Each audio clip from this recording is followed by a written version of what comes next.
बिस्मिल्लाहिर्रहमानिर्रहीम। अस्सलाम वालेकुम students, I am Mohammad Fuad Malik और आज का हमारा जो आर्टिकल है that is horizontal mass spring system. तो आइए देखते हैं इसमें हमें क्या सीखने को मिलता है। जी स्टूडेंट्स, आपके सामने ये कुछ रिलेशंस लिखे हुए हैं, instantaneous displacement, instantaneous velocity, instantaneous acceleration, time period और फ्रीक्वेंसी। ये तमाम रिलेशंस जो है वो जनरल फॉर्म है सिंपल हार्मोनिक मोशन को डिस्क्राइब करने के लिए। लेकिन अगर आप इन्हीं रिलेशंस को particularly horizontal mass spring system के लिए यूज करना चाहते हैं, ये जो आपको फैक्टर ओमेगा नजर आ रहा है, इसको आपको स्प्रिंग कांस्टेंट की फॉर्म में कन्वर्ट करना पड़ेगा। तो आइए इस आर्टिकल को स्टार्ट करते हैं। सबसे पहले इस डायग्राम को देखिए। इस डायग्राम में हमारे पास एक हॉरिजॉन्टल मैस स्प्रिंग सिस्टम है जिसको आपने एक रिजिड सपोर्ट के साथ बांधा हुआ है और ये एक फ्रिक्शनलेस हॉरिजॉन्टल सपोर्ट के ऊपर back and fourth motion perform कर सकता है। जब आप इसको अप्लाइड फोर्स लगा के एक्सट्रीम पोजीशन के ऊपर लेके जाएंगे और यहां से रिलीज करेंगे तो under the action of the restoring force ये ऑब्जेक्ट अपनी मीन पोजीशन की तरफ मूव करना शुरू करता है और फिर जब मीन पोजीशन के ऊपर पहुंच जाता है तो यहां से ये अपने इनर्शिया की वजह से दूसरी एक्सट्रीम पोजीशन की तरफ मूव करना शुरू कर देता है। फिर अदर एक्सट्रीम पोजीशन से under the action of restoring force ये दोबारा मीन पोजीशन के ऊपर आएगा और फिर यहां इनर्शिया की वजह से ये अदर एक्सट्रीम पोजीशन के ऊपर मूव करता है और इस तरह से ये बैक एंड फोर्थ मोशन या जिसको हम ऑसिलेशन कहते हैं उसको परफॉर्म करता रहता है। मीन पोजीशन के ऊपर जो डिस्टेंस की वैल्यू होती है दैट इज 0। और स्टूडेंट्स एक बात फिर हम रिवाइज कर लेते हैं कि डिस्टेंस को हमेशा मीन से एक्सट्रीम की तरफ मेजर किया जाता है, जबकि रीस्टोरिंग फोर्स को हमेशा एक्सट्रीम से मीन की तरफ जो है वो डिस्क्राइब किया जाता है। दोनों मैग्नीट्यूड में एक दूसरे के डायरेक्टली प्रोपोर्शनल, जबकि डायरेक्शन में हमेशा एक दूसरे के ऑपोजिट रहते हैं। एक्सट्रीम पोजीशन के ऊपर जो डिस्टेंस की वैल्यू होती है वो मैक्सिमम होती है, जिसको हम एम्पलीट्यूड का नाम देते हैं और उसको एक्स नॉट से रिप्रेजेंट किया जाता है।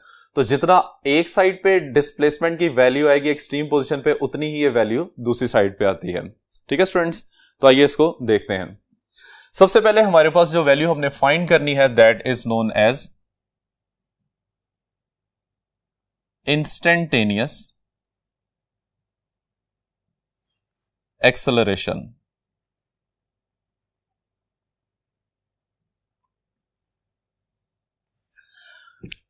सेकेंड लॉ ऑफ मोशन के मुताबिक from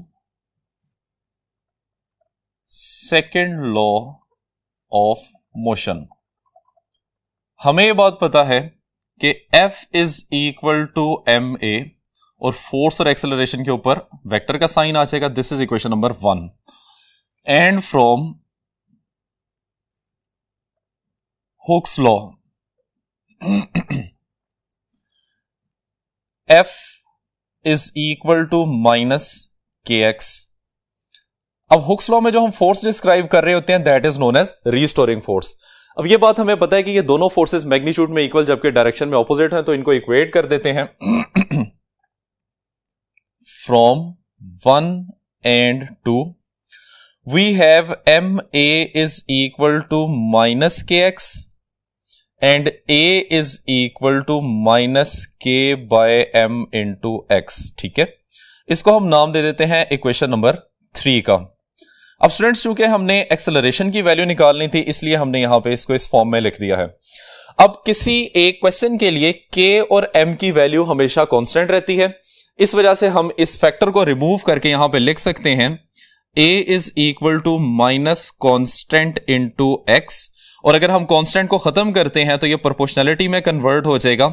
a is directly proportional to minus x. अब स्टूडेंट्स आप लोगों को पता है कि ये रिलेशन जो है वो सिंपल हार्मोनिक मोशन के लिए डिस्क्राइब किया जाता है, तो इसको हम लिख सकते हैं hence motion of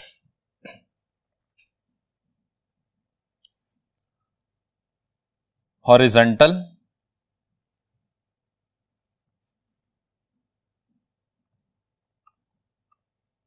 mass spring system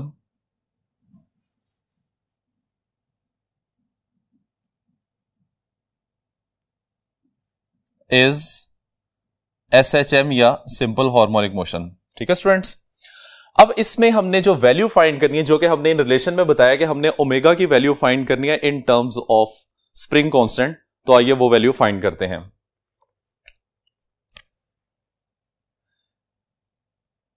कहता है कि as a is equal to minus omega square x, इसको नाम दे दें इक्वेशन नंबर 4 का। अब इक्वेशन नंबर 4 भी एक्सेलरेशन की वैल्यू है, इक्वेशन नंबर 3 भी एक्सेलरेशन की वैल्यू है। इन दोनों वैल्यूज को कंपेयर करते हैं। फ्रॉम 3 एंड 4, 3 और 4 से हमें यह पता चलता है कि एक्सेलरेशन की जगह एक्सेलरेशन है, नेगेटिव साइन की जगह नेगेटिव साइन लगा हुआ है, ओमेगा स्क्वायर की जगह पे के बाय एम है और एक्स की जगह पे एक्स लिखा हुआ है। तो इसका मतलब यह हो गया कि ओमेगा स्क्वायर की वैल्यू किसके इक्वल आ जाएगी, के बाय एम के इक्वल आ जाएगी, और यहां से ओमेगा की वैल्यू किसके इक्वल आ जाएगी, k by m under root. तो स्टूडेंट्स जो वैल्यू हमने यहां पे फाइंड करनी थी वो हमने ये वैल्यू फाइंड कर ली है। अब यही वैल्यू आपने instantaneous velocity, displacement, acceleration, time period और फ्रीक्वेंसी के फॉर्मूलाज के अंदर पुट करनी है, और हमारे पास जो रिलेशंस आएंगे वो particularly horizontal mass spring system के लिए यूज किए जाएंगे। ठीक है, तो आइए देखते हैं। सबसे पहले हम इसमें वैल्यू फाइंड करेंगे टाइम पीरियड की। तो स्टूडेंट्स टाइम पीरियड का फॉर्मूला क्या होता है, as t is equal to 2 pi by omega. 2 pi omega की वैल्यू हमने क्या फाइंड की है, अंडर रूट ऑफ के बाय एम। इसको अरेंज करते हैं तो टाइम पीरियड का रिलेशन बन जाएगा 2 pi under root of m over k. और स्टूडेंट्स इस रिलेशन से हमें यह पता चलता है कि हॉरिजॉन्टल मास स्प्रिंग सिस्टम का टाइम पीरियड दो फैक्टर्स के ऊपर डिपेंड करता है। एक तो जो मैस आपने अटैच किया हुआ है, और दूसरा स्प्रिंग का स्प्रिंग कांस्टेंट। ठीक है, अब सेकंड हमारे पास है, हमने फ्रीक्वेंसी की वैल्यू फाइंड करनी है।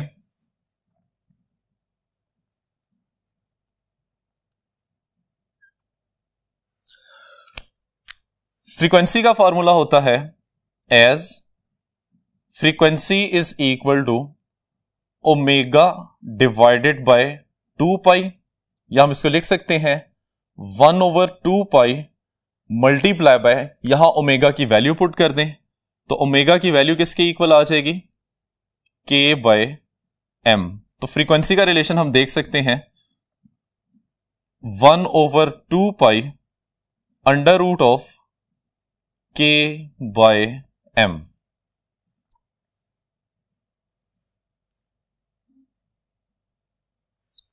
ठीक है स्टूडेंट्स, अब इसके बाद जो हमने नेक्स्ट वैल्यू फाइंड करनी है that is for the instantaneous displacement.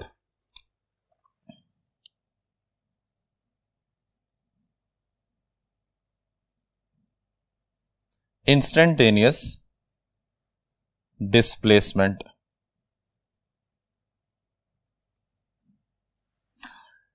Instantaneous displacement के फॉर्मूले का हमें पता है as x is equal to x not sine of omega t. अब इस रिलेशन में हमने ओमेगा की वैल्यू पुट करनी है अंडर रूट ऑफ के by M. So X is equal to x not sine of under root of के by M into T. So this is the relation which is particularly use for the horizontal mass spring system. अब students हम चलते हैं आगे instantaneous velocity की तरफ।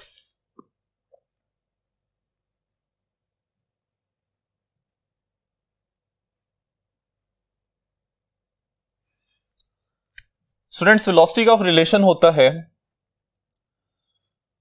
As v is equal to omega x not under root of 1 minus x square divide by x not square. अब इसमें अगर हम ओमेगा की वैल्यू प्लेस करते हैं तो ओमेगा की वैल्यू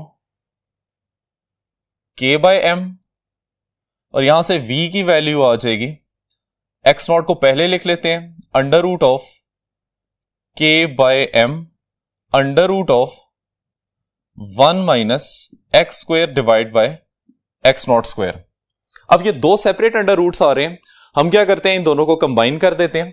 तो इन दोनों का जब आप कंबाइन करेंगे तो ये बन जाएगा v is equal to x not under root of k by m into 1 minus x square divide by x not square. ठीक है, so this is the relation of instantaneous velocity which is particularly use for the horizontal mass spring system. ठीक है students, अब हमने इसमें 2 point और describe करने हैं कि वेलोसिटी की वैल्यू मैक्सिमम कहां पे होती है और वेलोसिटी की वैल्यू मिनिमम कहां पे होती है। तो पहले इसमें हम देखते हैं मैक्सिमम वेलोसिटी। स्टूडेंट्स, आप लोगों को पता है कि सिंपल हार्मोनिक मोशन में वेलोसिटी की वैल्यू मैक्सिमम होती है एट मीन पोजीशन। तो मीन पोजीशन के ऊपर हमें x की वैल्यू को 0 प्लेस करना पड़ता है और यह आ जाएगा relation v is equal to x not under root of k by m into 1 minus 0 square divide by x not square. और जब आप इसको सिंप्लीफाई करेंगे तो इसको सिंप्लीफाई करने से हमारे पास ये वाला फैक्टर खत्म हो जाएगा। तो k by m multiply by 1 minus 0, तो इसको सिंप्लीफाई करेंगे तो रिजल्ट इसका आ जाएगा x not under root of k by m। अब स्टूडेंट्स, k बाय m किसकी वैल्यू थी? ये तो ओमेगा की वैल्यू होती है, तो हम इसको लिख सकते हैं एक्स नॉट ओमेगा, और एक्स नॉट ओमेगा तो मैक्सिमम वेलोसिटी की वैल्यू होती है, तो ये रिलेशन बन जाएगा v नॉट के इक्वल। ठीक है, तो ये कौन सा पॉइंट आ जाएगा? This is the point of the mean position. Mean position के ऊपर वेलोसिटी की वैल्यू क्या होती है? मैक्सिमम होती है। अब आइए स्टूडेंट्स, हम मिनिमम वेलोसिटी की वैल्यू को फाइंड करते हैं।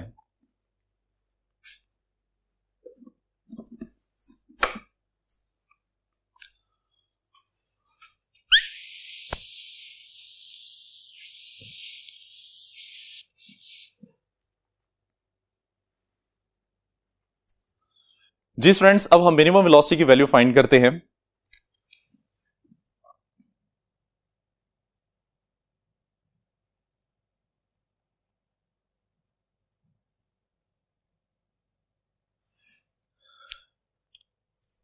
स्टूडेंट्स, ये बात हमें पता है कि ऑब्जेक्ट की वेलोसिटी मिनिमम होती है जब वो मीन पोजीशन से मैक्सिमम डिस्टेंस के ऊपर होता है, और इसको हम एक्सट्रीम पोजीशन का नाम देते हैं।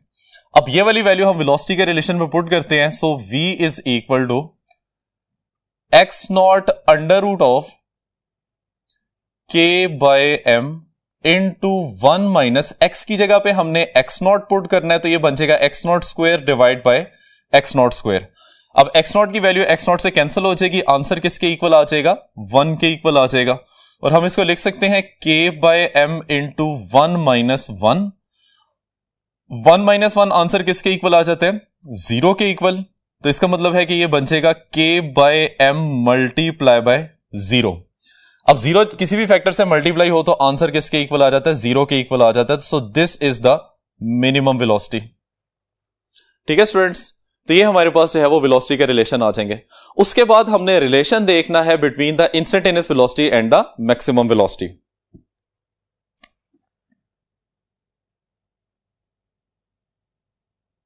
Relation between instantaneous and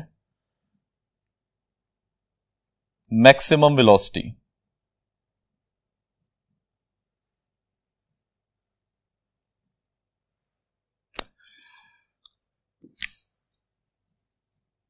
as velocity का रिलेशन क्या होता है?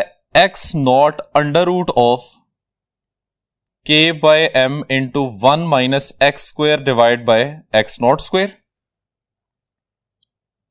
इसी रिलेशन में v is equal to x not k by m को सेपरेट स्क्वायर रूट में लिख लेते हैं, और बाकी सारा फैक्टर एज इट इज आ जाएगा 1 minus x square divide by x not square. अब students, k by m under root किसकी वैल्यू है? ओमेगा की वैल्यू है। So v is equal to x naught omega under root of 1 minus x square divide by x not square. और students, अभी हमने देखा है मैक्सिमम वेलोसिटी में कि X naught omega is the value of v naught, तो ये हमारे पास रिलेशन इसका बन जाएगा 1 minus x square divide by x naught square. This is the relation between instantaneous velocity and maximum velocity. तो स्टूडेंट्स, यहां तक है आज का हमारा आर्टिकल। उम्मीद की जाती है आपको समझ आ गया होगा। इजाजत चाहते हैं, अल्लाह हाफिज।